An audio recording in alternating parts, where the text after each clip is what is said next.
We're at the Strengthening Disability Advocacy Conference in Melbourne, and I'm talking to Karlisha. Karlisha, could you introduce yourself and where you're from and where your land and people are from? Yes, my name is Karlisha Egan. I'm from Echuca, which I am on Yorta Yorta land. My father's side comes from Yorta Yorta and my mother's side comes from Wemba Wemba, which is in the south. I grew up in Echuca and lived there all my life. And I am the NDIS, an early childhood early intervention worker at Yernda Aboriginal Corporation. My role is 2 days a week. I started in May through the funds of RIAC. And since I've come along, I've been a key worker in working with community, and especially with the vulnerable parents that aren't very, trust. Trust is a big issue in our community. Can you explain that? Well, we're all related in ways, most of us. So there can be fallouts between other families, and they might think that a worker that's connected or related to a member there could breach confidentiality, and just the judgment they might feel if they're not knowing what this person is like. So I see that my role is, I'm a key role player because I have that trust in the community. I've had that experience as a mum with my son, who's now 20. When he was young, he had an intellectual disability, and I found back then there was no support at all. I felt quite guilty, but now I understand the importance of supporting mums out there with their children to get in early with support and services, because I've been there myself, so I know how that feels.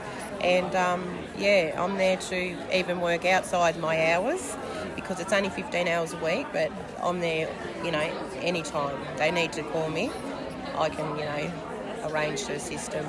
So the barriers we do face is the cultural sensitive through mainstream services. So we have Interreach, which is a subcontractor for NDIS, and we're really blessed to have another Aboriginal worker in Interreach who's a local area coordinator who does plans, and we've got her coming to Yernda once a fortnight, every Wednesday, so clients can come down to Yernda where they feel comfortable to meet and speak to her about their review or their plans or whatnot they've got to get onto, and that's making it accessible for the Indigenous community to get their NDIS plans done. And we're blessed to have that. Other barriers I think we face is just transport, and I fill in them little gaps. So if they can't get up to or have the time to make a call, I'll get them their consent and I'll do that for them and then relay back. I can help take them up there to the meetings, support them by sitting there, and just anything I can do just to help that transition go smooth.